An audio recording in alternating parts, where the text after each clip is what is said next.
Madame, Monsieur, bonsoir. Ravi de vous retrouver pour un nouveau numéro de Canal Foot. Et au sommaire de ce 4e numéro de la saison, on reviendra bien évidemment sur la cérémonie du tirage au sort du CHAN, effectuée hier soir au niveau de l'Opéra d'Alger. On connaît les adversaires donc, de l'équipe nationale après. Ce sera la Libye, Mozambique et l'Éthiopie. On reviendra aussi sur cette annonce faite par le ministre de la Jeunesse et des Sports, Abdelzer Sebgak, qui annonce donc officiellement que l'Algérie est candidate pour l'organisation de la CAN 2025 après le retrait donc, de la CAF. La CAF a retiré donc l'organisation de cette CAN à la Guinée. On aura un reportage dans ce numéro, reportage sur le stade, le nouveau stade de Tizi Ouzou qui est toujours en travaux, mais on devrait le réceptionner courant 2023. Évidemment, il y aura de la Ligue 1 avec la 6e journée et la Ligue 2 avec la 2e journée. Et pour évoquer tous ces thèmes et dossiers avec nous aujourd'hui sur ce plateau, donc deux invités, ou plutôt un consultant et un invité. Mohamed Amin Azzouz, bonsoir. Merci de répondre favorablement à notre invitation. Bonsoir Saïd, salam alaikum, avec plaisir. Amin Azzouz, je rappelle, journaliste au quotidien El Moudjahid. Et de l'autre côté, Abdel Kawa, toujours présent. Vous m'avez manqué la semaine dernière. Également, hein, mon ami Saïd. Bonsoir tout d'abord. Bonsoir notre ami Mohamed Amin et surtout bonsoir à nos amis téléspectateurs.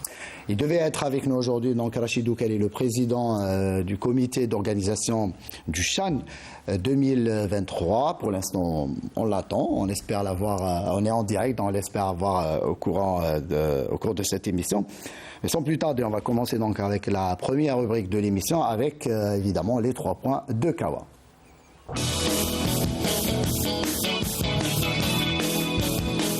Et pour donc la deuxième saison de suite, cette rubrique assez cool, assez tranquille, où notre consultant revient sur les 3 points qui l'ont marqué durant la semaine écoulée. Donc, les 3 points qui ont fait un petit peu l'actualité footballistique de la semaine. On vous écoute, Abdelnour. Tout d'abord, je commencerai un peu par la situation de Belaïli, qui a été limogé très récemment. Donc, résiliation du contrat à l'amiable. Bien entendu. Bon, maintenant, ça pose un problème parce que là, il est sans club. Bon, heureusement que la prochaine compétition de la CAF commence à partir du mois de mars. J'espère que d'ici là, il pourra trouver un club où il pourra surtout retrouver sa grande forme, d'une part. Le deuxième point, c'est un peu la première victoire de la JSK après 5 journées. Et une victoire à l'extérieur, bon, contre Shalom Leïd, mais c'est déjà pas mal. Ils arrivent à marquer 2 buts. Donc c'est déjà... La GSK, avec le match d'aujourd'hui, a joué 5 matchs. Puisqu'il y a un match en retard. Il me semble qu'on va avoir pratiquement le même scénario que la saison passée, où la GSK avait très mal débuté le championnat et ils avaient terminé en force. Et enfin, le troisième point, c'est un peu le stage réussi, en quelque sorte, de notre équipe nationale, qui a joué 2 matchs amicaux. Le premier contre la Guinée, le deuxième contre le Nigeria. Même si contre la Guinée, on a vu une équipe complètement remaniée. Là, le deuxième match, on a vu surtout une très très belle deuxième mi-temps où les joueurs ont pu développer leur jeu correctement. Et c'est de bon augure pour la suite. Amin Azzouz, il y a un point sur lequel vous souhaitez rebondir parmi les 3 cités par Abdelnour Kawa. Chaque point est important, hein, parce que le cas Belaïli, l'affaire Belaïli, c'est toujours la même histoire avec ce pourtant talentueux joueur. C'est ce qui est dommage. Apparemment, il sera en principe sans compétition, restera sans compétition jusqu'au mois de janvier, avec l'ouverture du marché hivernal, donc le marché des transferts hivernal. Sauf que du côté des Émirats Arabes Unis, le championnat, a priori, en tout cas le mercato n'est pas encore terminé, donc il reste encore quelques jours. Le problème pour lui, c'est que, étant donné qu'il est récidiviste, est-ce qu'il trouvera un club preneur? Parce que quand vous quittez de cette manière 3 clubs différents, successivement, ça pose problème. Une carrière perturbée pour ce prodige. On l'a souvent dit et répété. Ce qui est dommage, c'est que quand Belaïli était jeune, comme on peut mettre ça sur le fait qu'il soit inexpérimenté, qu'il manque d'expérience, qu'il gère mal sa carrière, mais à cet âge-là, à ce niveau-là, on ne peut pas se permettre autant d'écart. si l'on peut qualifier la chose ainsi. Donc pour moi, c'est Blayley, je suis pas le premier à le dire, c'est un peu un gâchis. C'est un gâchis. Je me demande, puisqu'il a signé jusqu'en 2023 à Brest. Et déjà, il est venu à Brest la saison passée. Il a terminé la saison. Voilà. D'accord. Donc, il a eu le temps de s'acclimater, de connaître un peu l'environnement du club, etc. Donc après, on entend dire les dirigeants de base qu'il ne s'est pas habitué, sa famille lui manquait. C'est un arrangement aussi. Quand on est professionnel, on ne parle pas de ces choses-là, que ma famille me manque, etc. Soit tu es professionnel, sa femme et ses enfants n'ont pas eu le visa pour l'accompagner en France. Voilà. Ça peut perturber un joueur, il n'y a pas que Blayley. La première expérience qu'il avait eue à Angers a été vouée à l'échec. Oui. Donc c'est sa deuxième expérience en France, c'est malheureux. Mais là, moi, je pense que, effectivement, quand il était au Ahli du Caire, au Ahli saoudien, oui. Il y a eu énormément de problèmes. Au Qatar, c'est la même chose. C'est dommage, parce que quand on voit un peu toutes les qualités de ce joueur par rapport à l'ensemble de sa carrière, il y a un écart énorme. Très très bien, on va sans plus tarder passer à l'autre rubrique, à la rubrique suivante donc, de cette émission, à la une, après ce jingle.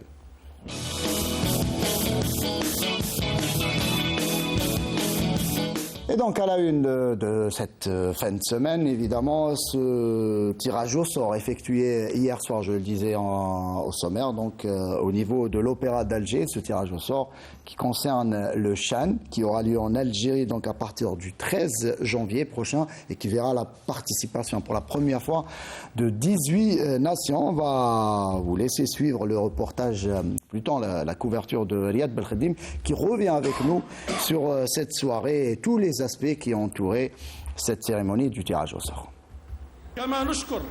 4 années après avoir été désigné pays hôte de cette 7e CHAN, l'Algérie est entrée de plein pied dans l'ambiance de cette compétition qui constitue le premier rendez-vous footballistique majeur qu'organise l'Algérie depuis la Coupe d'Afrique des Nations en 1990. La cérémonie du tirage au sort a été rehaussée par la présence du président de la Confédération africaine de football, le Sud-Africain Patrice Motsepe, des membres du gouvernement ainsi que d'anciennes stars du football algérien tels que l'Akhtar Beloumi ou Bilal Zeri ou encore le gardien de but Lounès Gawawi. Tous les participants des sélections participantes au prochain CHAN ont suivi ensuite avec une grande attention le tirage au sort qui a donné lieu notamment à un groupe A composé de l'Algérie, Libye, l'Éthiopie et Mozambique et dont les matchs se joueront au nouveau stade de Barraqi. Majid Bouguera, le sélectionneur national de l'équipe A', prend très au sérieux les adversaires de ce groupe A. La Libye, l'Éthiopie, la Mozambique, il y a beaucoup de joueurs, il a fait l'équipe A, parce que c'est des équipes A qui sont fournies du championnat local, donc on va les respecter, on va bien les étudier. Nous, qui est à côté au compte depuis le début, on prend les match après match, on va bien les étudier pour se concentrer, pour Inch'Allah faire un très bon parcours pour aller au bout. Le premier responsable de l'instance fédérale a profité de cette occasion pour annoncer officiellement la candidature de l'Algérie pour abriter la Coupe d'Afrique des Nations en 2025 au lendemain de la décision de la CAF de retirer l'organisation à la Guinée, en raison du retard accusé dans les travaux d'infrastructure exigés par la CAF. L'Algérie est prête à accueillir la compétition africaine majeure, comme le confirme le ministre de la Jeunesse et des Sports. Il n'y a aucune différence entre le CHAN et le CAN. Nous sommes مقبلين على تنظيم الشان. إذا قدرنا ننظموا الشان هو نفس الشيء اللي ينطبق على الكان، نفس المواصفات، les mêmes cahiers de charges, نفس الشروط. Bien sûr. Pour la première fois, 18 équipes prendront part à cette compétition suite à la décision de la Confédération africaine de football d'augmenter le nombre d'équipes participantes. La compétition se jouera au stade de Barraqi à Alger, Miloud Hadfi à Oran, Shahid Hamlaoui à Constantine et le stade de Annaba. Abdelnour, un mot sur ce tirage au sort, notamment sur ce groupe de l'Algérie. A priori, on se qualifie. Je pense que dans ce groupe-là, il y a la Libye et nous qui sommes favoris. Mais il faut faire très attention. Un match n'est jamais gagné d'avance. On l'a eu déjà d'expérience de par le passé. On connaît très bien le football mozambicain parce que c'est un football qui tire beaucoup plus sur le Portugal. L'Éthiopie est une équipe qui est très très difficile à manier parce que physiquement, pendant 90 minutes, c'est des joueurs qui n'arrivent pas qui ont un physique extraordinaire. Et bon, la Libye, on connaît un peu les forces de la Libye, mais a priori, on peut passer facilement entre guillemets. Hein. On verra après les matchs. On va écouter Bougara dans quelques instants. C'est pas le cas de Majid, lui qui pense que. Ce que je veux dire, c'est qu'après les matchs, on pourra dire ça a été facile. Mais là, il faut les prendre très au sérieux. Et sur papier, en tout cas, on peut dire que c'était un tirage favorable par rapport au groupe B qui est assez quand même. Difficile. Je pense que c'est un groupe. Avec le groupe B, avec l'Ouganda, le Congo, Côte d'Ivoire et Sénégal notamment. C'est un groupe solide. Donc je pense que chez nous, avec une bonne préparation pour ce qui est de la qualification au premier tour, au quart de finale, je crois, directement. Oui, donc il y a des je pense que ça ne sera pas difficile pour les Verts. Tout en respectant chaque sélection.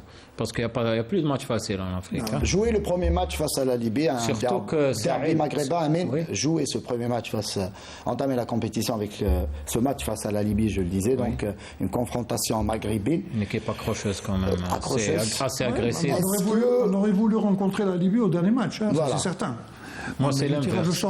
Moi, c'est l'inverse. Pourquoi ? Je préfère commencer fort face à un adversaire fort. Comme ça, là, tout le monde se concentre à fond et se donne à fond au premier match. Après, on a le temps de gérer, je pense. Ce match Mais il ne faut pas oublier que que les sélections du Mozambique et d'Éthiopie ne seront pas faciles à manier, comme vient de le dire notre ami Kawa, parce que pratiquement, ce sera les sélections A qui joueront le CHAN. Je pense que oui, ce sont des équipes qui n'ont pas beaucoup de joueurs qui jouent à l'étranger. La majorité, il y a beaucoup d'internationaux. On a vu que Majid Bougara, par exemple, on l'a vu face au Libéria, j'allais dire la saison dernière, l'année dernière, ce match amical remporté 5-1. C'était à Oran face au Libéria, face à l'équipe première du Libéria. Là aussi, Majid Bougara et ses capés ont affronté le Nigeria. C'était vendredi passé, donc un match amical 2 buts partout. On voit que même Majid Bougara n'a pas peur d'affronter les équipes premières, histoire justement de faire. Je pense qu'au contraire, c'est une source de motivation pour nos joueurs. Quand on parle d'équipe première, il faut bien comprendre que même nous aussi, c'est une équipe première nationale, des joueurs locaux. Donc il n'y a pas de différence. La différence, elle se situe où ? Quand on voit aujourd'hui dans ces 18 nations qui sont qualifiées, l'Afrique du Sud n'y est pas, l'Égypte n'y est pas, la Tunisie n'y est pas, donc il y a quand même des grandes nations qui ne participent pas. Qui n'ont pas souhaité participer. Mais qui auraient pu relever un peu le niveau de cette Coupe d'Afrique. Mais toujours est-il que nous, en ce qui concerne l'Algérie, c'est les meilleurs joueurs que nous aurons sur le plan national. Oui, mais Abdelnour, mais il ne faut pas oublier de signaler qu'en sélection A, nous n'avons qu'un seul joueur du championnat local. Donc pour ce dernier stage avec Mérizeg. Il y a une différence de niveau quand même.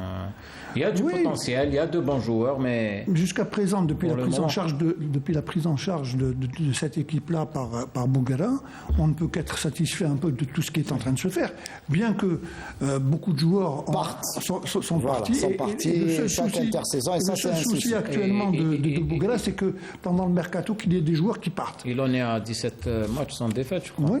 Bon, il y a une seule défaite en 17 matchs, c'était face à la Nouvelle-Zélande. Et sans plus tarder, on va écouter justement Majid Bougara qui revient au micro de Tarek Bouflir justement sur ce tirage au sort et on va l'écouter. Moi, je le prends pas comme ça. Le football, il faut respecter le football, quelles que soient les équipes. Et là, on a fait une compétition al-Mahalli.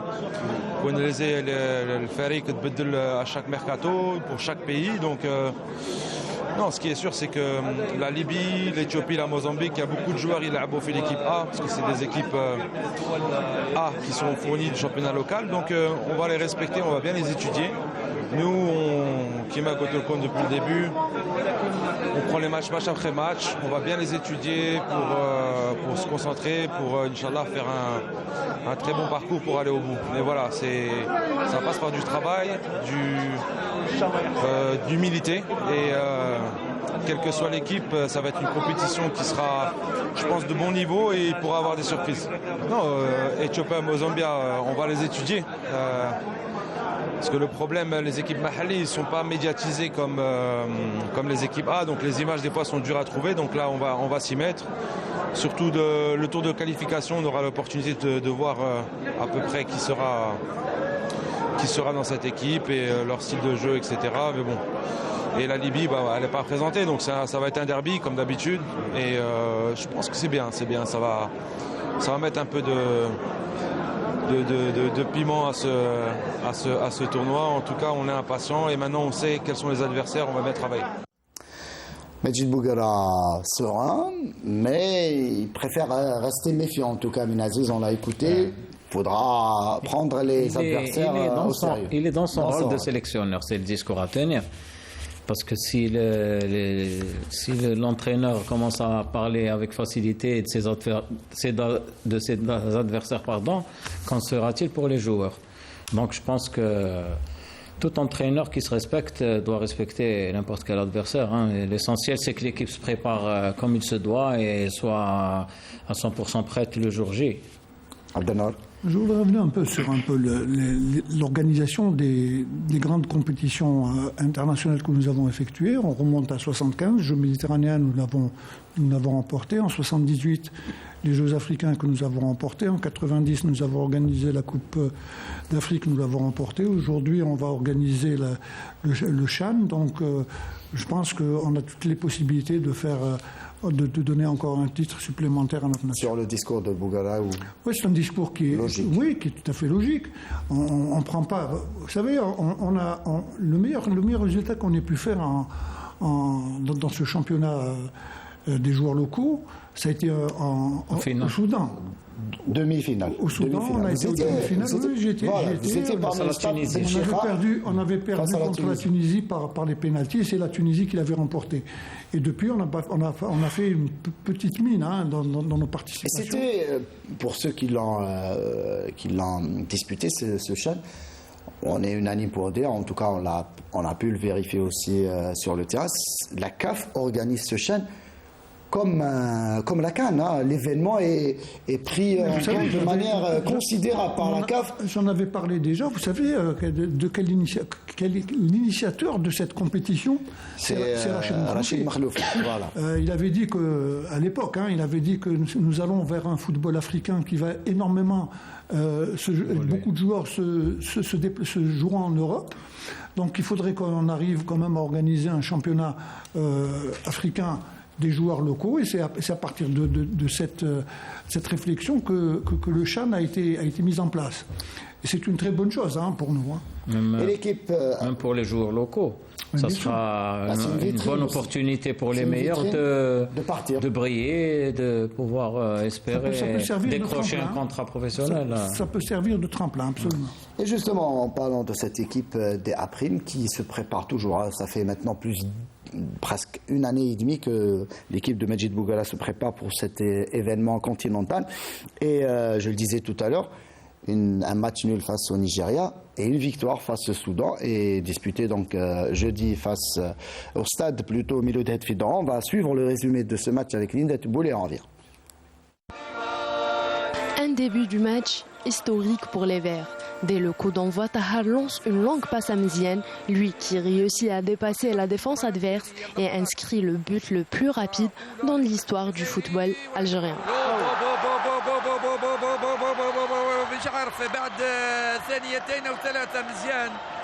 Après ce but, les protégés de Majid Bouguerra ont pris confiance et ont continué à créer plusieurs occasions pour aggraver la marque, mais ils n'ont pas réussi. La première mi-temps s'est terminée avec un score de 1-0 en faveur des Algériens. Après la pause, les Algériens ont continué sur la même lancée, une domination nette pour les Verts qui se sont procurés plusieurs occasions, mais la finition n'était pas là. Et donc le sélectionneur Majid Bouguerra décide de passer au changement et faire entrer l'attaquant Mahious. Et quelques minutes plus tard, ce dernier réussit à offrir un deuxième but pour les Algériens.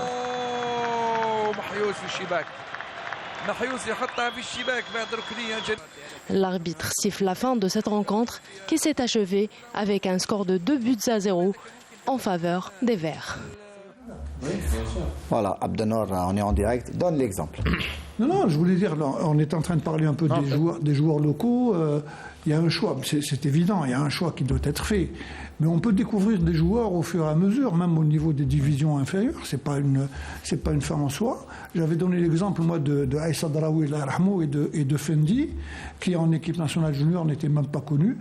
Ils ont été envoyés par le directeur technique de Constantine à l'époque, le 15. Je pense qu'il est toujours en vie. On a découvert deux joueurs qui étaient extraordinaires. L'un jouait à Skikda, l'autre était à Constantine, mais il était méconnu.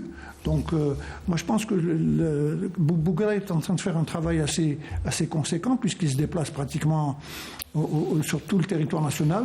C'est vrai que il fait pratiquement tous les matchs, donc il a une idée exacte un peu de la valeur de tous les joueurs qui composent ce championnat national, et je pense qu'il fera toujours le meilleur choix possible pour essayer d'aller de l'avant. Personnellement, pourquoi on a abordé ce sujet? Parce que dans les coulisses, j'ai évoqué le nom de Ayman Amoura, le meneur de capitaine d'équipe du RC Arba'a. C'est un joueur pétri de qualité avec un bagage technico-tactique. Oui, largement, je pense. De toutes les manières, même Medjid Bougara n'a pas encore fermé la porte. Il a dit qu'à 70%, il a déjà un peu l'effectif en tête, mais qu'il y a des joueurs. D'ailleurs, il a déclaré que vous serez surpris peut-être par la convocation de certains joueurs dont rares sont dans les médias, on ne parle pas, par exemple. Mais Ayman Amoura, moi je trouve que c'est une vraie pépite. C'est un excellent joueur. À lui de confirmer et d'attirer. Je pense même que c'est un joueur qui a les moyens de jouer en Europe. On a vu Medjid Bougara dans sa déclaration d'après-match, notamment en conférence de presse, après la victoire face au Soudan. Il était mécontent, en tout cas après la prestation de ses capés, malgré la victoire 2-0, mais il affichait clairement que son insatisfaction. Que la prestation des joueurs n'avait pas satisfait. Est-ce que vous pensez que c'est une manière aussi de les booster, de dire qu'il y a encore du travail? Tout à fait, il y a encore beaucoup de travail à faire. Bon, j'espère qu'il va avoir multiplié encore les stages avant ce CHAN, et surtout essayer d'avoir des matchs amicaux. Donc c'est vrai qu'on peut, même s'il y a une victoire, on peut ne pas être satisfait du rendement de certains joueurs. Donc c'est un peu tout le collectif qu'il a vu. Il espérait peut-être avoir un meilleur rendement de l'ensemble des joueurs, mais je pense que c'est une façon de booster encore les joueurs pour essayer d'aller de l'avant. Ça, c'est sûr. Si on revoit bien le match, et si l'on suit les déclarations du sélectionneur, il avait affirmé qu'il avait demandé à ses joueurs de rester bien concentrés, de ne pas sous-estimer l'adversaire. Il a senti que les joueurs avaient sous-estimé cette équipe du Soudan. Et de ne pas rentrer dans le jeu de l'adversaire. C'est à l'équipe c'était à nos joueurs d'imposer le rythme. Vous savez, ils sont rentrés dans le jeu de l'adversaire parce que le rythme était un peu bas. Le fait d'avoir marqué un but à 3 secondes, 3-4 secondes, il y a eu l'engagement. 8 secondes, et c'est les joueurs le plus rapide de l'histoire de l'équipe algérienne. Donc les joueurs se sont peut-être dit, tiens, on a commencé à marquer, ça va être facile, alors que non. Ils ont même les Soudanais, ils ont eu quelques occasions où ils auraient pu scorer. Mais ce qui est satisfaisant quand même, c'est quand même le résultat final. C'est vrai que la manière, peut-être que Bougara s'attendait à ce que les joueurs se donnent davantage, qu'il y ait beaucoup plus de cohésion, d'automatisme. Mais enfin, toujours est-il, c'est un bon match de préparation. Mais c'est surtout l'inefficacité offensive qui l'a un peu irrité. Parce que c'est le souci de tous les clubs algériens, malheureusement. Le nombre d'occasions nettes de scorer manquées par nos joueurs, c'est... Ouais. Ça c'est problématique. C'est le reflet un peu du championnat. Notamment Haribi qui a raté pas mal d'occasions. En tout cas, l'équipe nationale qui se prépare, donc cette équipe nationale A-prime, donc qui se prépare pour ce CHAN. On rappelle ce CHAN qui aura lieu en Algérie à partir du 13 janvier prochain. Plusieurs stades sont retenus, donc le stade de Berari, donc où jouera l'équipe nationale. Il y aura la cérémonie d'ouverture et de clôture dans ce stade, le nouveau stade de Berari. Il y aura le stade d'Oran aussi, qui abritera 2 groupes, le stade de Annaba Et celui de Hamlaoui de Constantine a rappelé et a souligné que le stade du 5 juillet, qui a été retenu dans un premier temps par le comité d'organisation du CHAN pour abriter ce championnat d'Afrique, n'a pas été validé, ou plutôt n'a pas été retenu au final par la CAF, puisqu'il y a eu une commission d'inspection qui a supervisé tous ces stades-là. Cette commission estime que le stade du 5 juillet ne répond pas en tout cas aux normes, et selon mes informations en tout cas, il y a du retard au niveau des travaux, et par conséquent donc le stade a été éliminé. Et en parlant de stade justement, en parlant de ce CHAN, messieurs, vous savez très bien, hein, ce samedi dernier, à savoir hier, alors qu'on est dimanche, donc c'était hier, la CAF a annoncé donc officiellement le retrait de l'organisation de la CAN 2025 à la Guinée. C'était attendu, hein, on le savait pratiquement depuis plusieurs mois, puisque la Guinée n'est pas encore prête pour abriter ce rendez-vous continental, pas encore de stade disponible en Guinée. Et l'Algérie, donc, qui se porte officiellement candidate pour organiser cette CAN. Les supporters algériens attendaient cette annonce, et cette annonce a été faite hier soir avant la cérémonie du tirage au sort du CHAN par le ministre de la Jeunesse et des Sports Abdelrazak Sebgag. On vous laisse suivre ce sujet de Bedia Amarni, justement, qui illustre en tout cas le travail colossal là en tout cas effectué par les autorités, le gouvernement en tout cas, pour mettre en place ça on en saura d'ici quelques temps, mais l'État algérien en tout cas a mis tous les moyens en œuvre pour garantir en tout cas un dossier valable, solide. En témoignent les travaux qui régissent actuellement au niveau des stades. On va suivre ce sujet de Bedia Amarni, on revient. L'Algérie relève de plus en plus de défis dans tous les domaines, social, économique et même sportif. La réalisation d'infrastructures sportives d'envergure à travers le pays séduit le monde entier. De Annaba à Oran, en passant par Constantine et Alger, la délégation conduite par le Sud-Africain Patrice Motsepe, président de la Confédération africaine de football CAF, était impressionnée par les infrastructures réalisées par l'Algérie, estimant même que ces belles réalisations la prédisposent à organiser des manifestations sportives de rang continental et international. La délégation d'inspection de la CAF s'est montrée satisfaite des installations sportives en vue du championnat d'Afrique des Nations CHAN 2022 que l'Algérie s'apprête à abriter en janvier prochain. Une occasion justement de s'enquérir des infrastructures sportives réceptionnées et celles en voie d'achèvement, à l'exemple du stade de Barraqi, de Douira et de celui de Tizi Ouzou. La réalisation de ces infrastructures modernes qui se hissent aux standards internationaux ont poussé les plus hautes autorités du pays à annoncer officiellement la candidature de l'Algérie pour abriter la CAN 2025. Le défi de réussir le CHAN en janvier prochain sera un autre gage de réussite après celui des Jeux méditerranéens d'Oran qui ont séduit le monde entier. Les autorités du pays travaillent inlassablement pour développer tous les secteurs, notamment le sport. Promouvoir toutes les disciplines sportives, plus particulièrement le football, est l'un des défis majeurs de l'Algérie. Et effectivement, donc, à souligner qu'il y a 4 stades. Donc, il y a le stade d'Oran qui a été donc réceptionné depuis 1 an maintenant.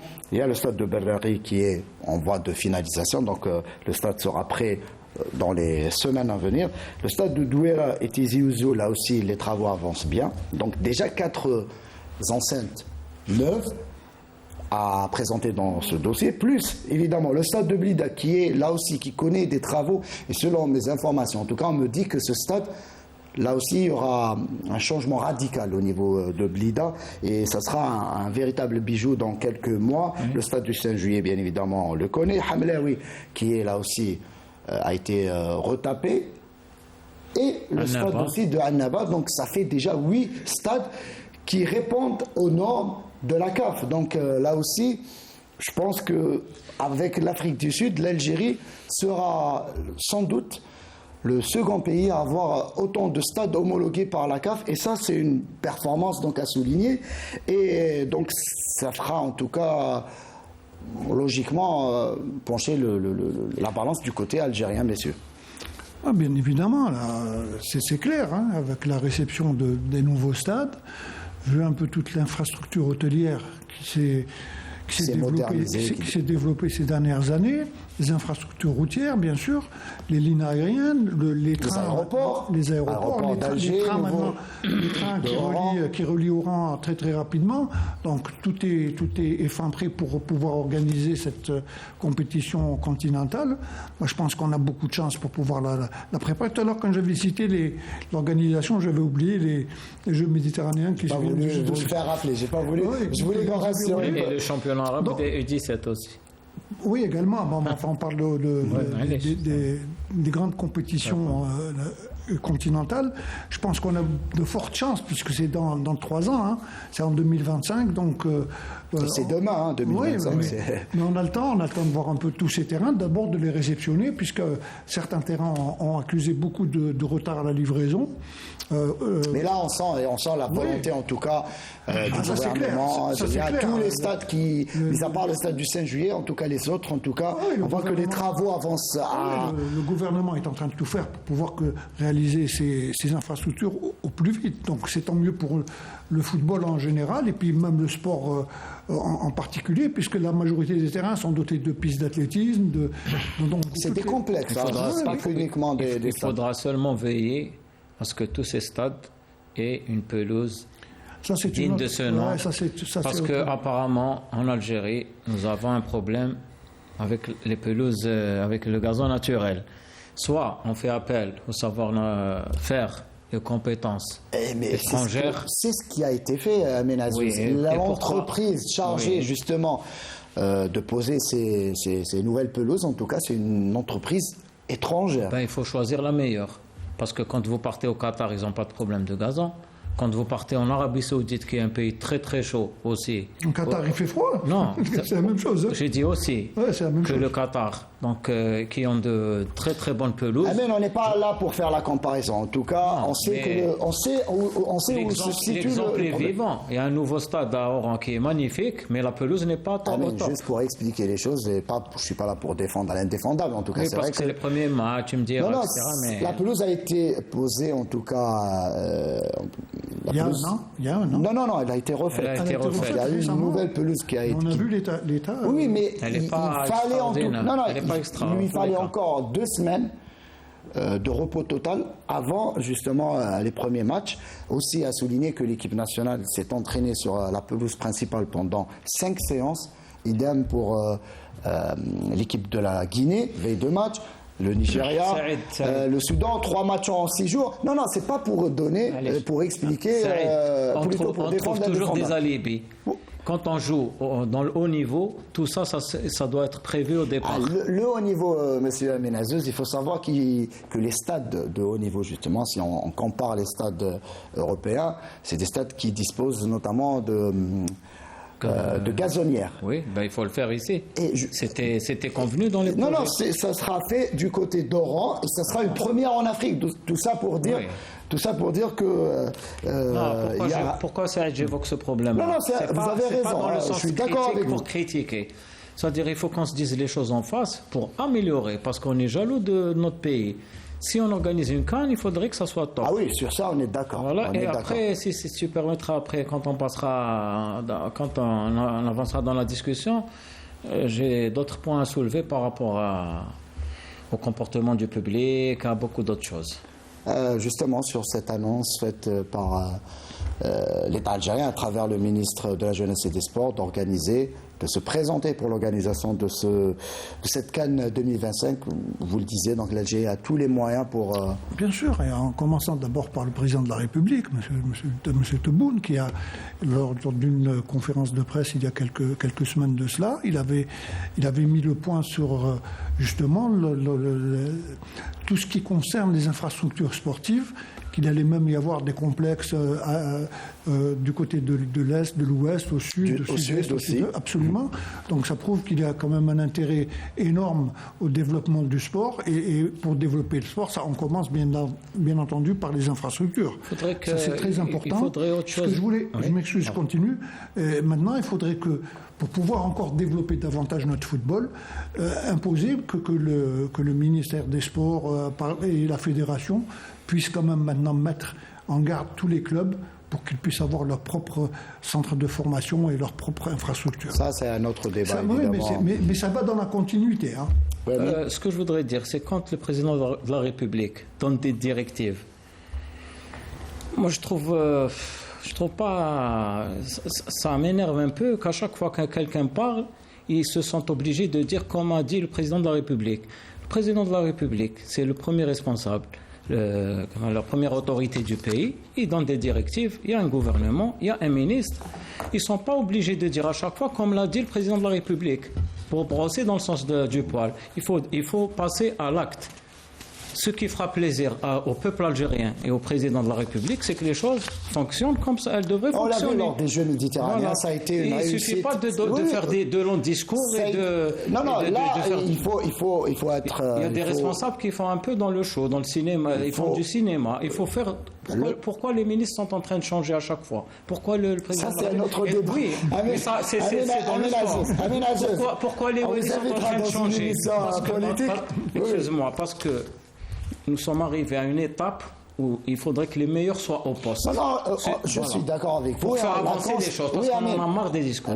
Voilà. On est d'accord. Ça sera pareil pour la CAN. Et on l'a vu pour le CHAN, pour la CAN, pour les gens qui sont prêts à travailler. Pas parler. Non, je te laisse pas. Laisse-moi terminer l'idée. Non, je plaisante. C'est direct, évidemment. Oui, on est d'accord. Sur ça, on est tous d'accord. Et on l'a vu quand les moyens sont mis à disposition. On l'a vu lors des Jeux méditerranéens. Ce n'est pas de la langue de bois. On l'a vu lors des Jeux méditerranéens. Ça a été une réussite. Une réussite sur le plan organisationnel, mais aussi au niveau comptable, au niveau des résultats de nos athlètes, et je suis persuadé que lors du CHAN, là aussi, ce sera une réussite, puisque lorsque l'Algérie est appelée à organiser ce genre d'événement, elle le réussit quasiment à chaque fois, et Abdelnour a bien fait de le remarquer. On a du temps, on n'a pas de temps. Après, je vais rebondir puisqu'il y a la déclaration du président de la Confédération africaine de football, Patrice Motsepe, qui était en Algérie donc à l'occasion de ce CHAN, de ce tirage au sort du CHAN. Et justement, lui aussi a encouragé l'Algérie et encourage l'Algérie à se porter candidate pour l'organisation de cette CAN 2025, puisqu'il estime que l'Algérie a tous les moyens pour bien l'organiser. On l'écoute. L'Algérie a été mise à l'épreuve à plusieurs reprises et elle mérite toute notre confiance car elle a toutes les capacités requises pour réussir un événement de taille comme le CHAN. Restons positifs quant au déroulement de l'événement. Il faut évacuer toute idée d'échec et en aucun cas sous-estimer la capacité africaine.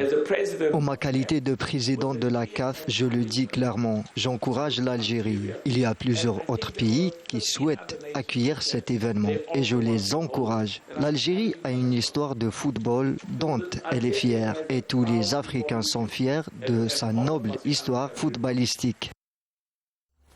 Donc on vient de l'écouter, Motsepe, qui encourage l'Algérie et qui a encouragé donc l'Algérie à se porter candidate. Chose faite puisque peu après il y a eu cette déclaration du ministre de la Jeunesse et des Sports. Je me rappelle, moi, juste avant l'ouverture du tirage au sort, il avait fait une petite déclaration où il était favorable à ce que l'Algérie puisse organiser la prochaine Coupe d'Afrique. Et même il a été beaucoup plus loin. Il a dit pourquoi pas. D'abord, il a dit que l'Algérie faisait partie des plus grandes nations africaines et qu'un jour, son grand souhait, c'est qu'il y ait une nation africaine qui puisse remporter une Coupe du Monde. Bon, on n'en est pas là encore, mais on l'a vu, il y a maintenant beaucoup d'équipes africaines qui font de très très grandes participations mondiales. Donc c'est déjà encourageant. Maintenant, pour aller de l'avant, évidemment, on passe par les infrastructures, ça c'est le plus important.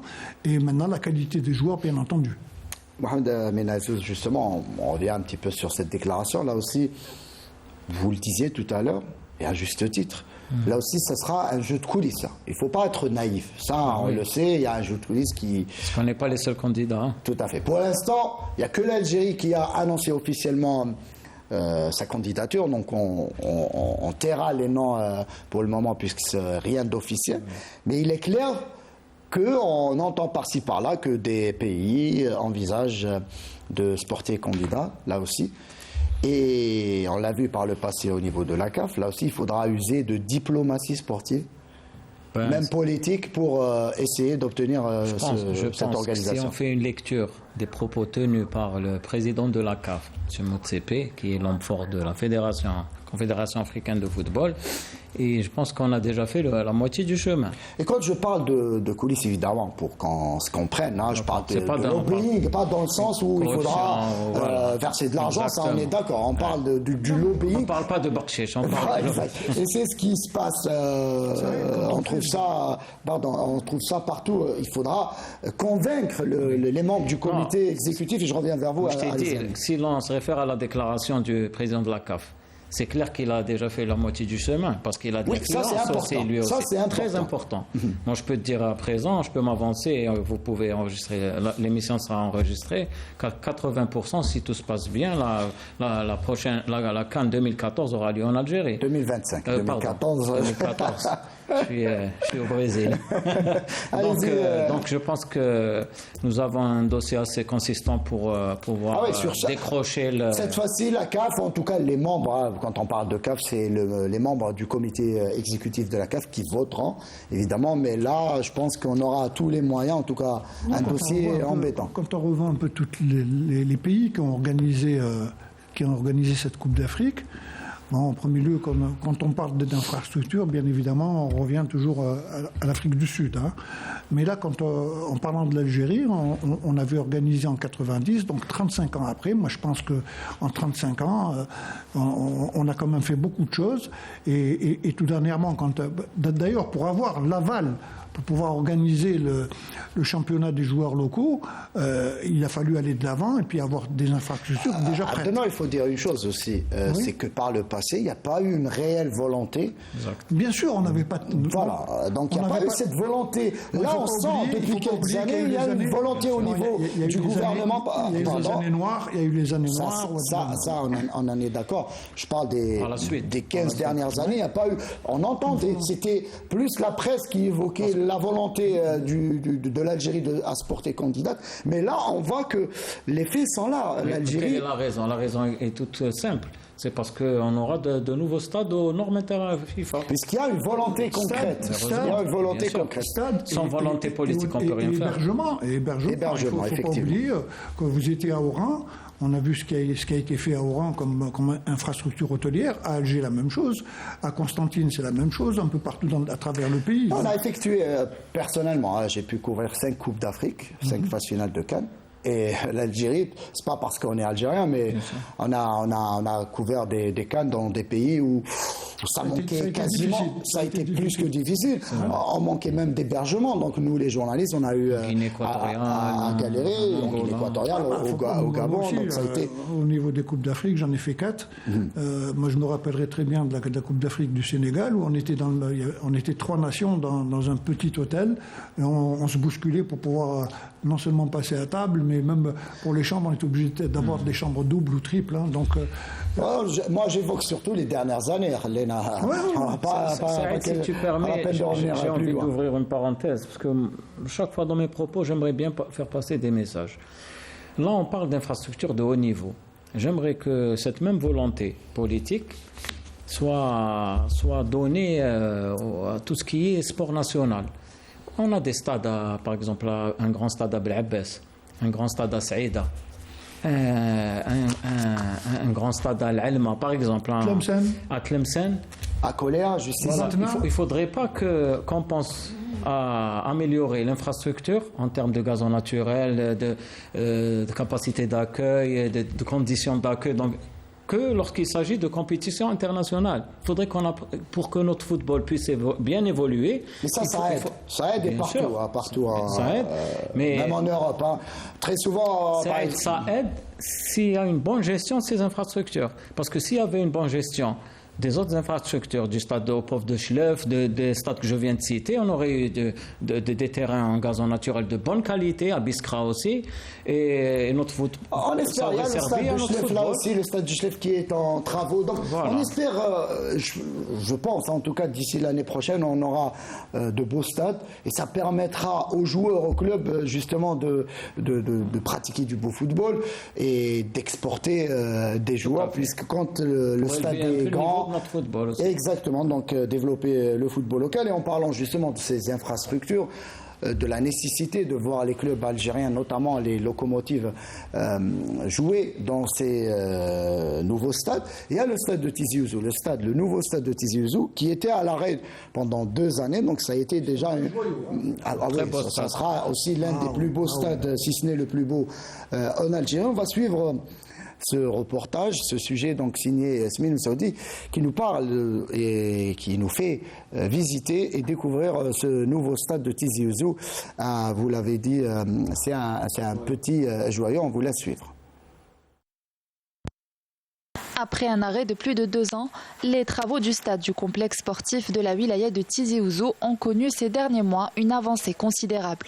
Une nouvelle acquisition pour le monde sportif qui sera livrée au plus tard au début de l'année 2023.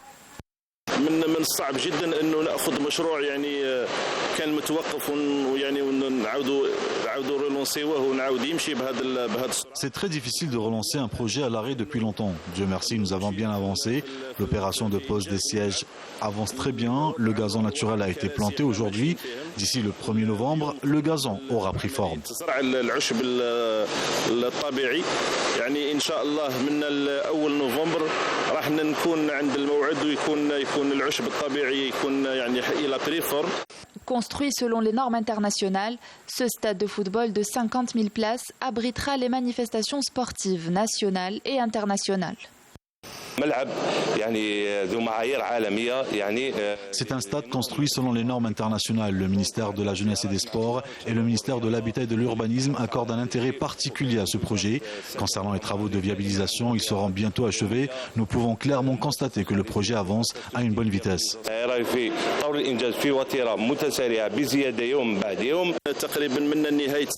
La population de Tizi Ouzou pourra profiter de ce stade d'ici la fin de l'année ou au début de l'année prochaine. Ce complexe sportif situé à 5 km du chef-lieu de la wilaya comprend également un stade d'athlétisme de 6500 places couvertes ainsi qu'un terrain de réplique en gazon naturel. On a hâte d'y être déjà, en tout cas, superbe stade qui est quasiment là aussi, magnifique, qui devrait être réceptionné là aussi début d'année prochaine. En jaune et vert, c'est à l'image de la GSK. Il a accusé énormément de retard, cette infrastructure. Il y a eu 2 ans d'arrêt. Il y a eu un arrêt, etc. Bon. Là le plus important, c'est de le réceptionner. En tout cas, ça serait bien d'avoir un aussi beau stade en Kabylie. Parce que je pense que l'équipe nationale n'a jamais joué. Il n'y avait pas de stade. Ça sera l'occasion aussi pour l'équipe nationale d'évoluer. Oui, et Jamal Belmadi l'a déclaré à plusieurs reprises. Là aussi, c'est bien de voir l'équipe nationale se déplacer. Il y a eu Constantine l'année dernière. Oran, cette fois-ci, on a vu l'engouement, en tout cas, qu'a suscité l'arrivée de l'équipe nationale à Oran. 2 matchs à guichet fermé. Ça sera évidemment le cas pour Berraqi au moment où les Verts joueront dans ce stade. Il y aura le stade de Douéra qui sera qui reviendra au Mouloudia d'Alger, comme l'a déclaré le président de la République.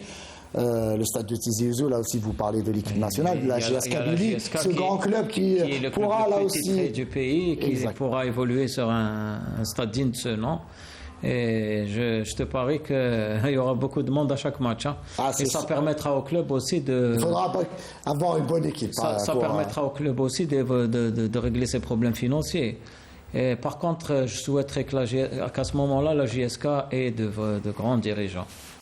On le souhaite et on verra, ça sera dans quelques mois en tout cas.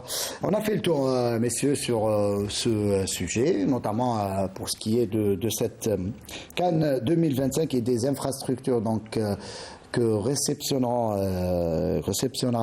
l'Algérie d'ici quelques mois. Place maintenant à la Liga après ce jingle.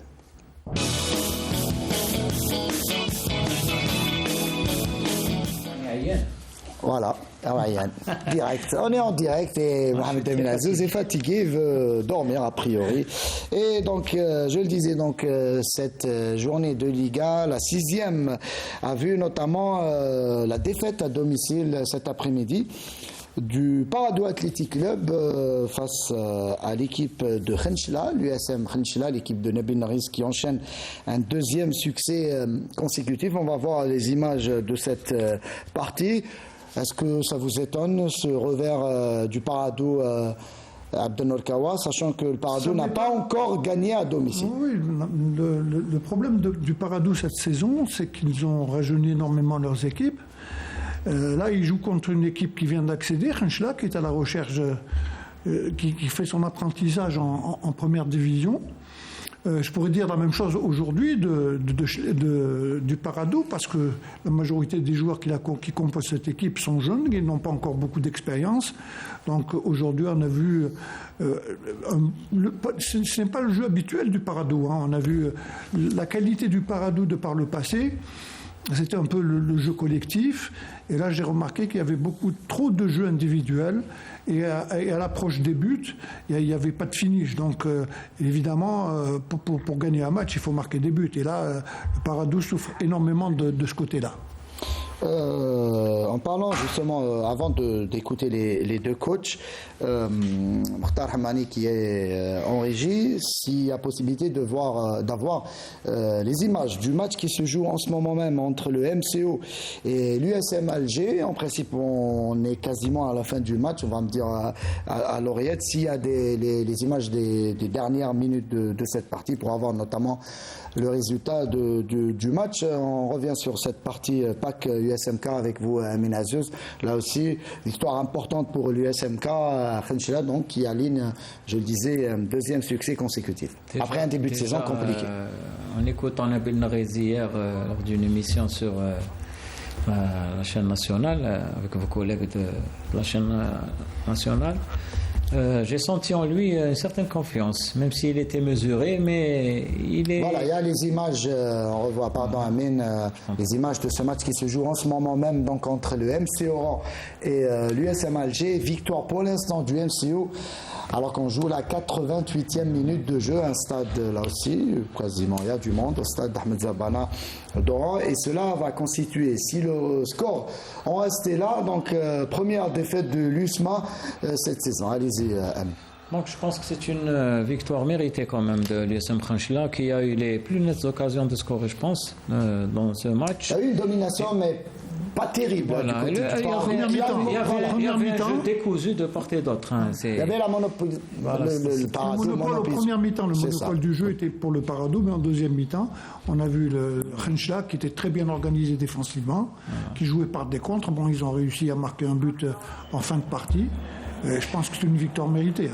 Et on a un autre match là aussi qui se joue en direct entre la Saoura, donc la jeunesse sportive de la Saoura, et le CRB Louis-Ded, et on joue à Béchar, 88e minute de jeu, et Abdennour, figurez-vous, que le CRB est même ici à Béchar, donc 1-0, et là aussi le CRB qui ne s'arrête pas, qui continue à frapper fort, et c'est pas facile de s'imposer dans ce stade. On reviendra sur les deux matchs une fois qui seront terminés avec vous, Amin. Je termine en disant bravo à l'USM Khenchela qui relève un peu la tête après un début de saison assez difficile. Et puis pour le PAC, je leur souhaite une bonne continuité. Et je pense qu'ils jouent pour le maintien. Comme vient de le dire Kawa, leur effectif a été presque totalement remanié avec 7 joueurs promus en équipe senior. Une moyenne d'âge de 22 ans.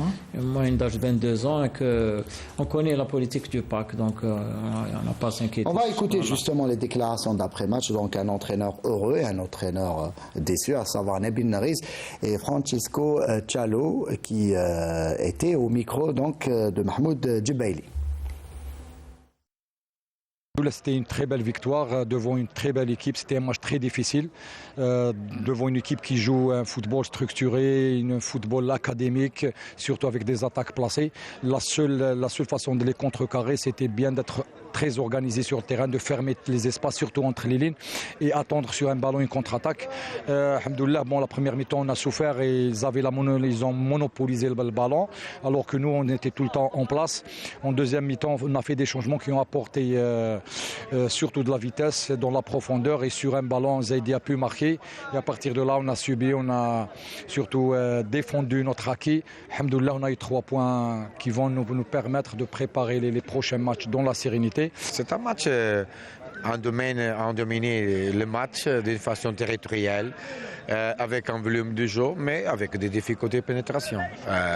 C'est vrai que nous avons des attaquants avec grande taille, nous n'avons pas d'attaquants qui, sans espace, faire les choses bien. Notre milieu de terrain aussi, il y a des difficultés dans la création, parce qu'ils sont des joueurs nouveaux.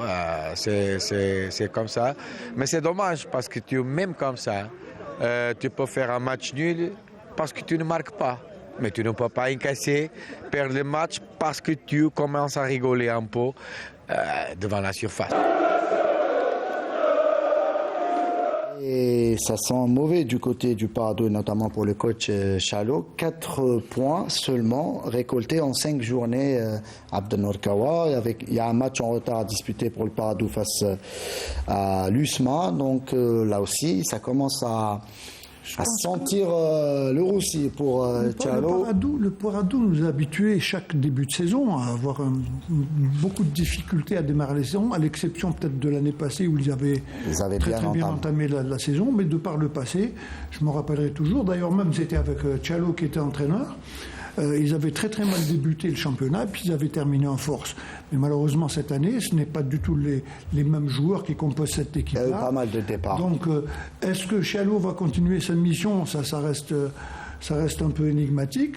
Et ce qu'il ne faut pas oublier de dire, c'est qu'après maintenant 6 journées, il y a 7 entraîneurs qui ont été limogés ou qui se sont séparés à l'amiable avec les clubs.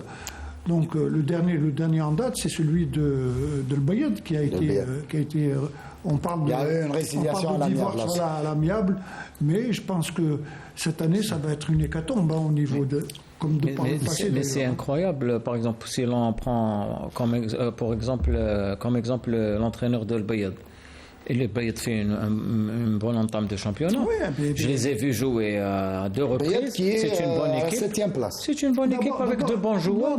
Ils n'ont aucune tradition en Ligue 1. Concernant le Bayed, il ne faut pas oublier que c'est cet entraîneur-là qui les a fait accéder. Donc il connaît très bien l'effectif. Donc ils ont démarré par rapport à d'autres clubs. Si on doit parler du classement, le Bayed est mieux classé que le Mouloudia. Donc voilà. Dans ce cas-là, il faudrait mieux changer de dirigeant que d'entraîneur. Parce que moi, je pense qu'il est insensé de changer un entraîneur avant la fin de la phase aller. Avant la fin de la phase aller, on ne peut pas juger un entraîneur. Donc on ne sait pas ce que c'est l'entraîneur qui a voulu. Mais ça n'a pas de sens. On change. Ça, on est tous d'accord. À l'intersaison, on change tout l'effectif. On met en place un staff technique. Au bout de 3-4 matchs, on change le staff, on évince l'entraîneur. Et c'est quoi ça? C'est du football, ça? Il y a un autre entraîneur qui risque là aussi de quitter, de plier bagage du côté de l'US Biskra. C'est lui-même qui l'a déclaré à l'issue du match nul concédé vendredi soir à domicile face au NC Maga, à savoir Chérif Hadjar. On va suivre le résumé de cette partie avec Sami Achichou et on revient. 4e match nul de la saison pour l'US Biskra qui n'a pas pu venir à bout du NC Magra. Les locaux essaient d'imposer un rythme dès le début de la rencontre. Après la 3e minute de jeu seulement, le gardien Madour s'interpose à une attaque des Biskri qui ont failli ouvrir le score. Les visiteurs se contentent d'opérer par des contre-attaques rapides mais sans finition. À la 43e minute de jeu, Boukaroum tente sa chance avec ce coup franc qui a été repoussé par le gardien. Fin de la première mi-temps, 0 partout. Après la pause, il a fallu attendre à la 60e minute de jeu pour voir le premier but de la rencontre en faveur des visiteurs par l'intermédiaire de Hamza Bennouh qui profite du manque de concentration du défenseur adverse Belkacmi Abdelhaq. Les Biskris enchaînent les attaques et continuent à créer plusieurs occasions pour revenir au score, mais sans succès. Durant le temps additionnel, les visiteurs sont à 2 doigts de corser l'addition et tuer le match. Mais finalement, les locaux récupèrent le ballon et égalisent grâce à Bali Mohamed. Et sur ce score d'un but partout que l'arbitre met fin à cette rencontre. يعني زوج فرص تقريبا لا بريمير ميتون سي ان كونتر ان يعني فريمون اون ا بو توي لو ماتش دي لا بريمير ميتون في دوزيام ميتون جاتنا اوكازيون لا كونتر اتاك استغليناها سجلنا هدف بون مالوروزمون في الاخر اكيد ضربوا لي قلت بليسي عمل 3 شونجمون اضطراريه يعني دونك جي با بو بيان كوتشي لو ماتش لكن الحمد لله يعني نقطه في الاخير تبقى ديما مهمه خارج ميدان. Bon point de prix donc pour le NC Magra qui revient petit à petit dans la course au maintien après un début de saison là aussi complètement raté. Et je parlais donc de Chérif Hadjar qui a annoncé à la fin du match vouloir en tout cas quitter son poste, lui qui estime que les résultats ne sont pas avec lui, même si Biskra occupe le ventre mou et le ventre mou du classement à la 9e position classement pardon, avec 7 points messieurs. Moi, je pense qu'il prend ses devants. Parce que, sachant que l'entraîneur, c'est toujours l'éternel fusible, les faits que l'entame du championnat n'a pas vraiment été favorable en termes de résultats à Chérif Hadjar, donc il préfère annoncer son éventuel départ que de se voir limogé. Mais moi, je pense que c'est pas sérieux. Hadjar, quand même, c'est quelqu'un de connu dans le milieu. Il faut le laisser travailler. On est qu'en début de saison. Et puis, il faut le juger après. Si on ne fait pas confiance à un coach, pourquoi l'engager en début de saison? Mais c'est lui qui déclare, Amen. Il déclare parce qu'il connaît comment les choses se passent. Donc, il préfère déclarer ça avant qu'on lui dise... sur ça, donc il est indéfendable. Donc, s'il veut quitter son poste... Je ne pense pas que ce soit son raisonnement. Il est trop honnête et trop franc pour agir de la sorte. Oui. C'est quelqu'un qui connaît très bien son métier. Il est peut-être en train de voir des choses qui n'arrivent pas. Il y a peut-être des problèmes qu'il n'arrive pas à résoudre, des problèmes financiers. Les problèmes financiers de Biskra sont connus depuis des années. Est-ce que c'est l'éternel problème qui ressurgit chaque saison? Moi, je pense que oui. Maintenant, l'effectif, pratiquement, on a vu la meilleure saison qu'avait faite avec Biskra, ça a été la saison passée. Mais on a vu Biskra par la suite retomber dans les méandres du championnat à cause justement des problèmes de gestion et des problèmes financiers. Moi, je pense que Chérif Hadjar, si jamais il doit prendre cette décision, c'est parce qu'il n'arrive pas à résoudre certains problèmes. Et je pense qu'il est trop honnête pour agir de la sorte, de prendre ses devants. Je peux rajouter quelque chose, Saïd? Mais Abdelnour, tous nos coachs connaissent les problèmes qui existent dans nos clubs. C'est des problèmes récurrents et chaque saison, c'est les mêmes problèmes qui reviennent. Donc, quand il arrive dans un club, au départ, il connaît dès le départ les problèmes de Biskra. Chaque entraîneur connaît les problèmes du club. Déjà, à l'intersaison, on peut s'apercevoir si le club a des moyens financiers ou pas. Et c'est vrai que les dirigeants font des promesses. À chaque fois, ils font des promesses qui ne tiennent pas. Enfin, parce que c'est quand même assez difficile, vu la crise financière qui secoue presque la quasi-majorité de nos clubs. Mais Hadjar, il sait qu'à Biskra, il savait dès le départ. Biskra manquait de moyens financiers. On ne va pas s'éterniser sur le cas Hadjar. En tout cas, là aussi, bon point de prix, je le disais, pour le NC Magra qui revient petit à petit dans la course au maintien.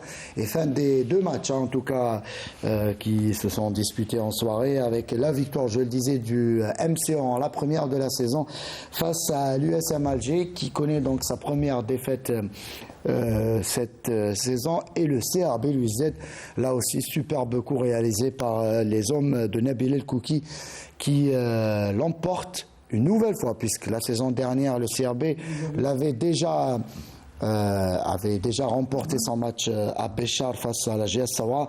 Et voilà donc les coéquipiers de Haribi qui récidivent. On va rester avec cette victoire du MCO. On était à Oran la semaine dernière, émission spéciale avec Omar Belatoui, donc qui évoqué les soucis rencontrés au quotidien et notamment dans son management de l'effectif.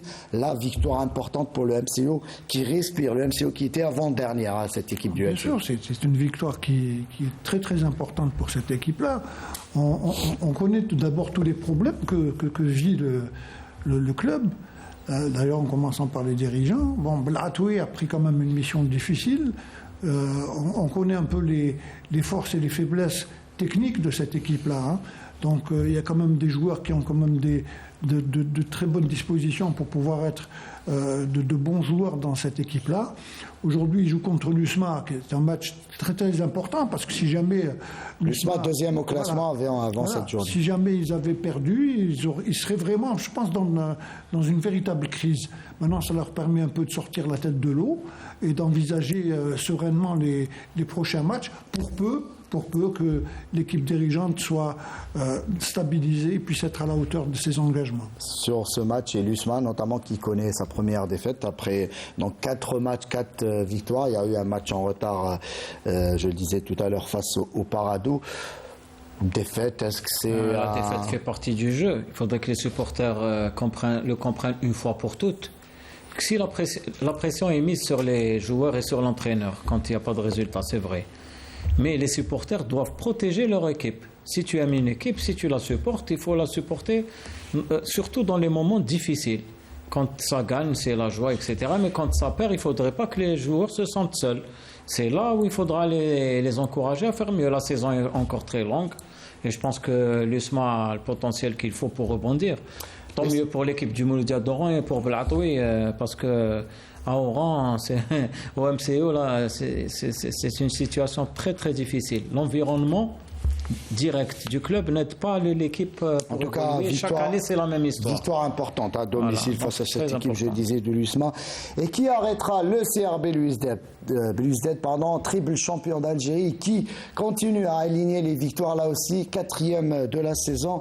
Et quelle victoire face à la jeunesse sportive de la Saoura. C'est un des concurrents directs, hein, parce qu'on sait très bien que Saoura a toujours espéré jouer le haut du tableau. C'était une équipe intraitable à domicile, notamment, cette équipe de la Saoura. Mais là, on est en train de voir surtout cette année Saoura qui n'arrive pas qui a changé de coach là aussi. Qui a changé non seulement de coach, mais qui n'arrive pas à trouver ses repères et avoir les résultats positifs qu'ils escomptaient. Maintenant, le CRB, c'est fini là. Ils ont pris l'habitude de gérer ce championnat, d'abord de très bien le gérer. Et puis là, c'est comme je vous l'ai dit, un concurrent direct qui a été écarté, avec leurs 2 matchs de retard, puisqu'ils ont encore 2 matchs contre le Mouloudia et je pense contre l'Arba'a, me semble. Il y a 2 matchs. 2 matchs. Et là, je crois que le CRB est bien parti pour éventuellement un 4e titre. On voit bien que quand on a les moyens, ça nous aide beaucoup dans... C'est pas valable. Pas forcément. Avec une précision importante, quand c'est bien géré, quand on a des moyens et que la gestion est bonne. Donc ça aide l'équipe. Quand les joueurs sont payés, quand ils n'ont pas de problème financier, ils se donnent à fond. Donc l'équipe travaille dans de bonnes conditions, le staff technique évolue dans de bonnes conditions avec son groupe, etc. Donc pour Saoura, je pense que c'est un peu la faute aux dirigeants. Chaque saison, ils avaient une bonne. À chaque saison, ils présentent une bonne équipe. Il y a eu pas mal de départs. Mais il y a trop d'instabilité au niveau, que ce soit de l'effectif et surtout au niveau de la barre technique. Avant de parler de revenir sur la victoire là aussi aujourd'hui, la première de la saison de la jeunesse sportive de Kabylie, on va parler de ce derby de l'Est qui a opposé l'entente de Sétif au CS Constantine. Un derby insipide, pas de vainqueur, match nul, 0 partout. On voit les images de cette partie, il n'y a pas eu de but. Moi j'ai trouvé que c'était un match quand même assez avec un bon rythme. Même s'il n'y a pas eu de but. Qui continue en tout cas, ça marche en avant, pas de défaite. Voilà, il y a eu ce faux pas face au MCO. C'est une belle équipe du CSC, très très bien organisée sur le plan tactique, sur le plan et les joueurs ont une bonne mentalité. On sent qu'ils sont là, qu'ils sont déterminés, qu'ils affichent une détermination farouche à chaque fois qu'ils pénètrent sur le terrain. Je les ai vus à 3 reprises. On sent que cette équipe-là peut faire une très belle saison. Abdenor, après la déroute subie à Relizane face à l'AS Ochlef la semaine dernière, l'entente de Sétif qui est accrochée à domicile par cette équipe du CSE. Est-ce qu'on peut parler d'une équipe accrochée ou pas? Mais en tout cas, l'entente qui devait ou qui voulait l'emporter à domicile devant ses supporters a été... C'est un des classiques de l'Est. Hein. On connaît très bien ces deux équipes-là. Ça a toujours été un match très très serré entre ces deux équipes-là. C'est vrai que... On voit à l'image les supporters du CSC qui se sont déplacés en masse. Oui, mais de toute façon, c'est connu. Hein. Avec le Mouloudia, c'est la plus grande galerie de notre championnat national. Hein. Ça, c'est évident. Maintenant, le CSC démarre Ils avaient très très bien débuté cette saison. Bon, il y a eu juste un faux pas. Ils sont toujours en tête.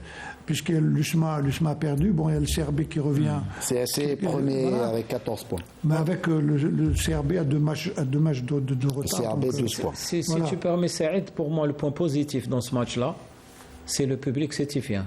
Bon, le CSC, on connaît parce qu'ils réalisent de bons résultats, donc le stade est plein, les supporters se déplacent, c'est très bien. Mais perdre 4-0 face à Schlef et ensuite venir jouer à Sétif avec un public pareil, chapeau bas au public de l'entente de Sétif, une entente de Sétif totalement remaniée cette année.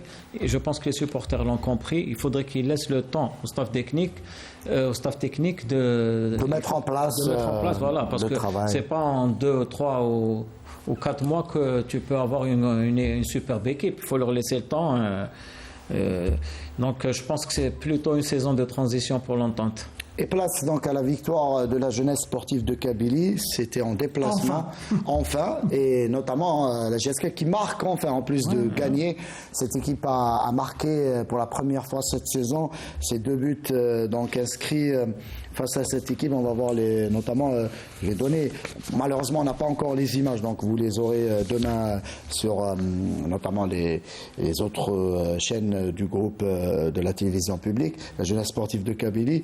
Alors, les buteurs, voilà, Gnin à 61e minute et Ben Saha dans le temps additionnel. C'était attendu. On attendait cette victoire côté JSK et ça va de plus en plus mal du de Sholrom El Aid. Moi, je pense que ce qui les a boostés pour ce match-là, bon, évidemment, c'était un peu le mauvais départ en championnat, mais avec la Coupe d'Afrique, ils se sont repris, ils avaient gagné de très belle manière et il fallait continuer sur cet élan. Aujourd'hui, ils l'ont prouvé. Bon, mais la JSK, de toute façon, nous avait déjà habitués, de par le passé, à entamer le championnat très très difficilement et puis à terminer en force. J'espère que cette année, ça va être la même chose. On m'a dit dans l'oreillette qu'en pression, on pourrait avoir les images d'ici quelques minutes de ce match. Je pense que c'est une bonne chose que la JSK ait enfin gagné. Mais le match contre Sholrom El Aid, même si c'était en déplacement, c'est pas un match référence. Parce que même Khanchla, la première victoire, ils l'ont réalisée contre l'équipe de Sholrom El Aid. En termes d'effectifs, il y a de bons joueurs à Sholrom El Aid. Mais c'est une équipe qui a commencé les autres. Qui n'a pas effectué de préparation.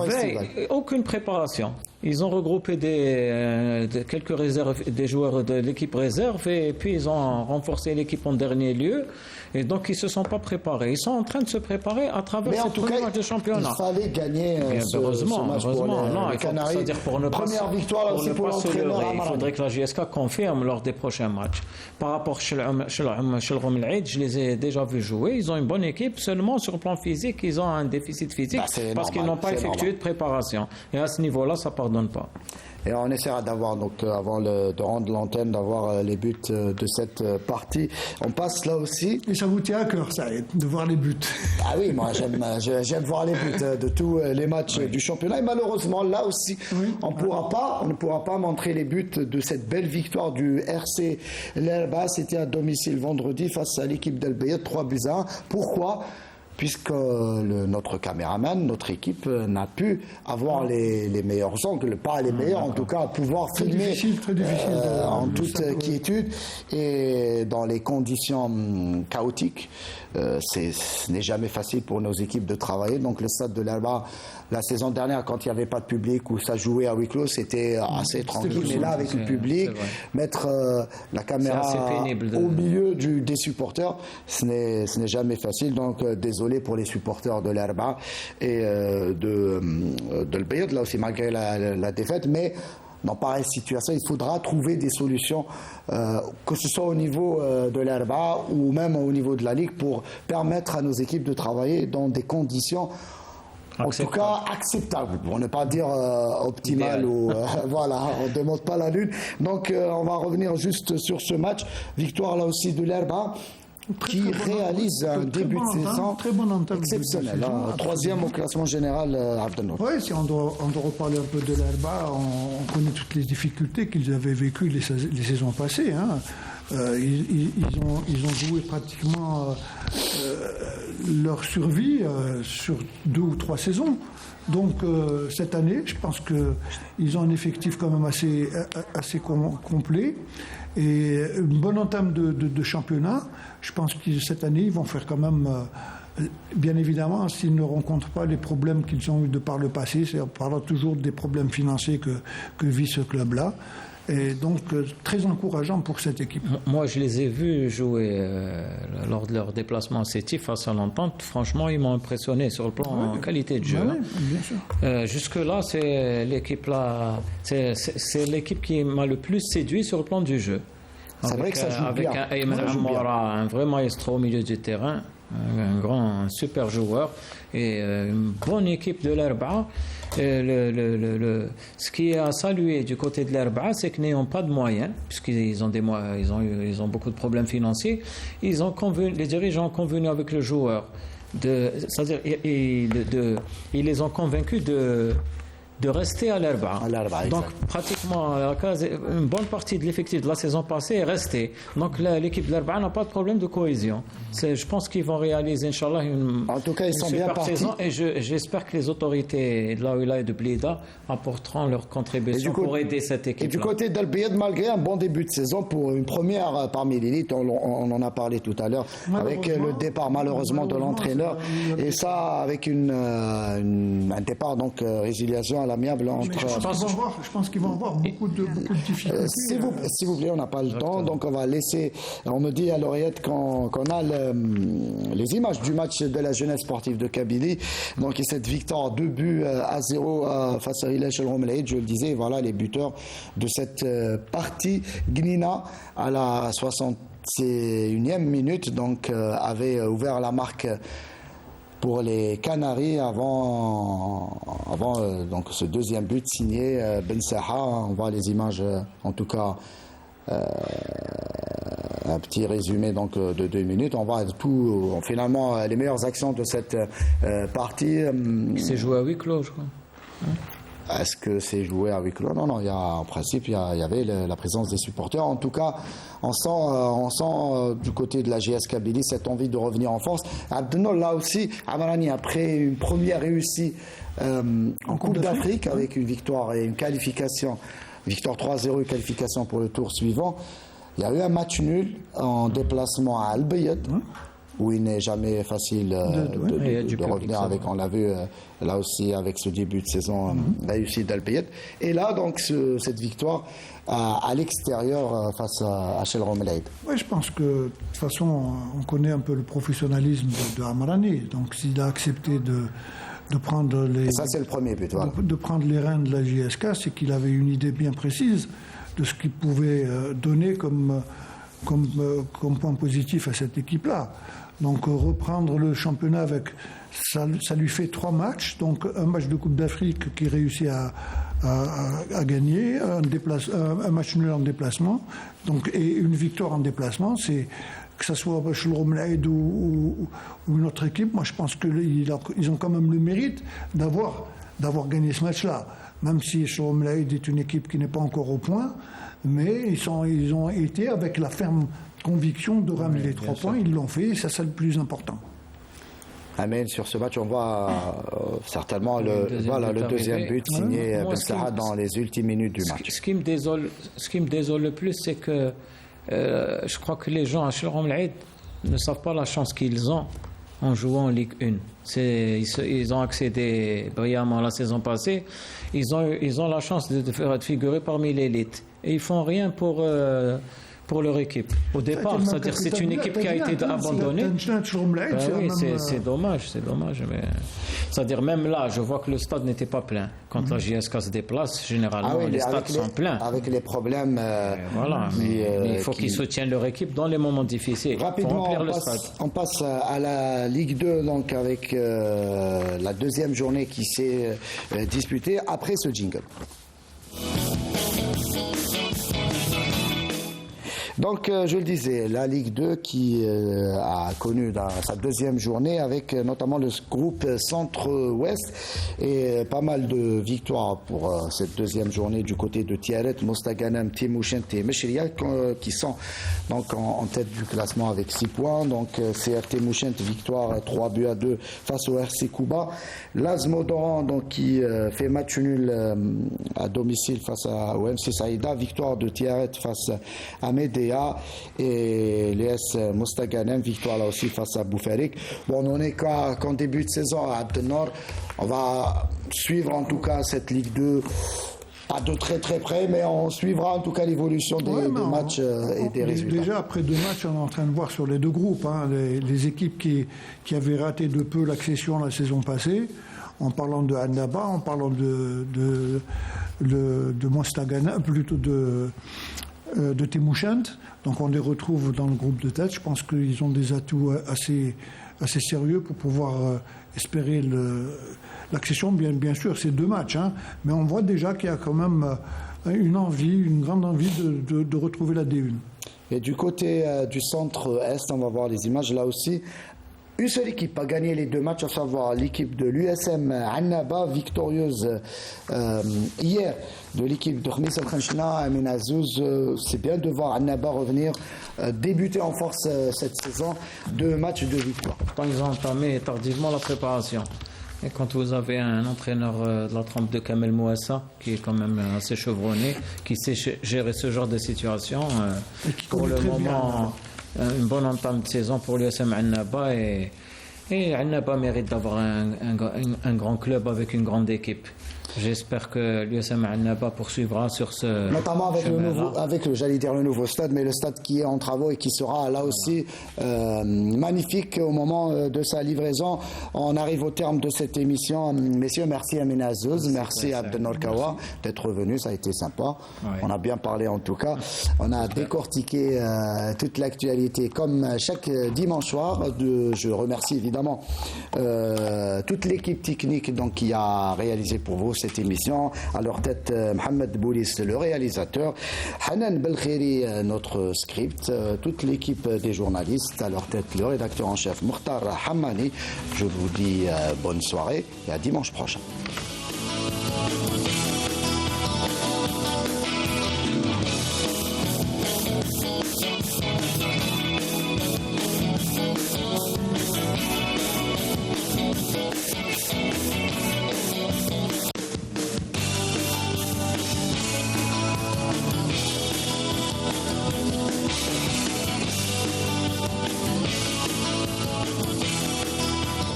برعاية موبيليس.